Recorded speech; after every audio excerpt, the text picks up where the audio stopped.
पकाई हुई। ठीक है, शरीर इस धूल या मिट्टी से बनता है। पाठ इस तथ्य को रेखांकित करता है। रेखांकित मतलब हमें स्पष्ट करता है कि शरीर के निर्माण में मिट्टी की ही भूमिका है। जीवन के लिए जितने अनिवार्य सारा तत्व है, अनिवार्य मतलब महत्वपूर्ण सारा तत्व है, वे सब मिट्टी से ही हमें मिलते हैं। मिट्टी की आभा का नाम धूल है। मिट्टी की आभा का नाम धूल है, यानी मिट्टी की छाया का नाम धूल है। और मिट्टी के रूप रंग की पहचान उसके धूल से ही होती है। मिट्टी के रूप रंग की पहचान कैसे होती है? उसके धूल से ही होती है ना। प्रकृति का बड़ा भाग मिट्टी से ही निर्मित है।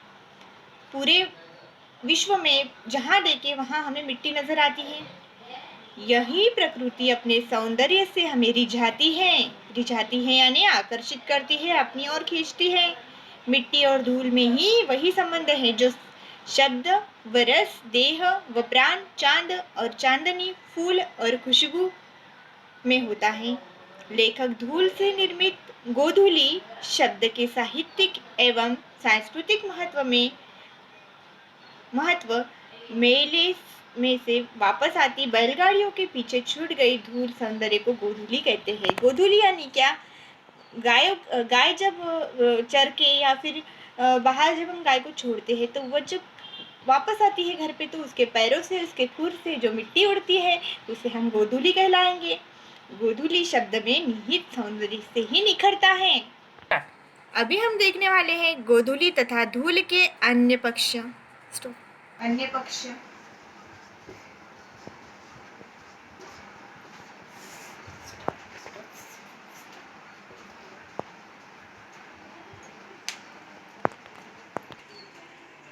गोधूली तथा धूल के अन्य पक्ष यानी लेखक के अनुसार भले ही अनेक कवियों ने गोधूली शब्द का कविताओं में नगरीय ढंग से वर्णन किया है, मतलब अनेक कवियों ने अपनी कविता करते समय अपने अपने हिसाब से उसका अर्थ लिया है, परंतु यह ग्राम्य भाषा में यानी कि खेड़े में जो भाषा ली जाती है, मतलब समझी जाती है एवं संस्कृति की धरोहर है या फिर उसे समझा जाता है। लेखक के अनुसार गोधूली का वास्तविक अर्थ है गायों तथा गोपालों के पैरों की धूल। जब गाय चरकर शाम को घर वापस लौटती है तो उसके खुरों से, उसके पैरों से जो धूल उड़ी जाती है तो अतिशय मनोरम्य दृश्य हमें दिखाई देता है, आकर्षक दृश्य हमें दिखाई देता है। लेखक ने धूल का एक और पक्ष इस पाठ में प्रस्तुत किया है। यह पक्ष है देश के प्रति सम्मान एवं रक्षा का भाव। धूल श्रद्धा, भक्ति एवं स्नेह की आलंबन है। मानव के अनेक भाव धूल के क्रियात्मक प्रयोग पर अवलंबित है। जैसे कि हम देखेंगे बच्चों भी, श्रद्धा, भक्ति, स्नेह आदि की चरम व्यंजना के लिए धूल से बढ़कर और कौन साधन है?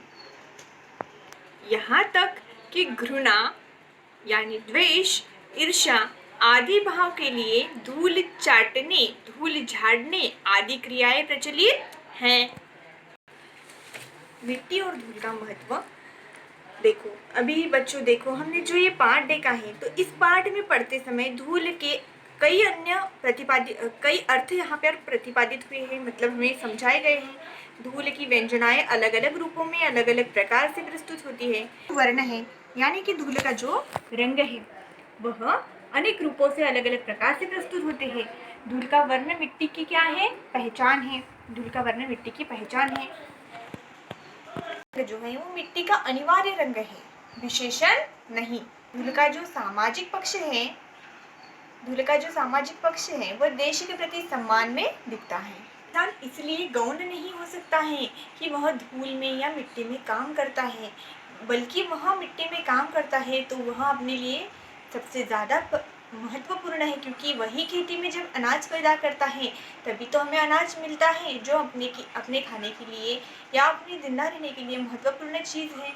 तो वह जब किसान उस अनाज को पैदा करता है तो वह खेती में ही करता है और इस मिट्टी में से ही वह पैदा करता है, तो वह इस मिट्टी में काम करने की वजह से हम उसे गौण नहीं कह सकते हैं।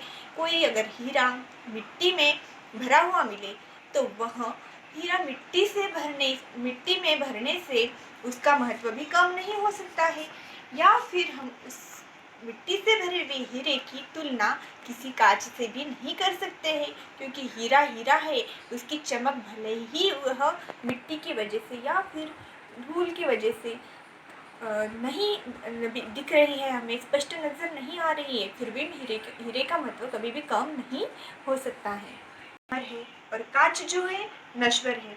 अंत में मतलब लास्ट में अभी यही समझ सकते हैं कि समाज में मौजूद समाज में जो आज मौजूद है धूल भरे हीरे जैसे व्यक्तित्व को पहचान कर उन्हें महत्व देने की आवश्यकता हमें है। जिस समय हम इनके महत्व को पहचान जाएंगे, उस दिन समाज को एक नई गति मिलेगी।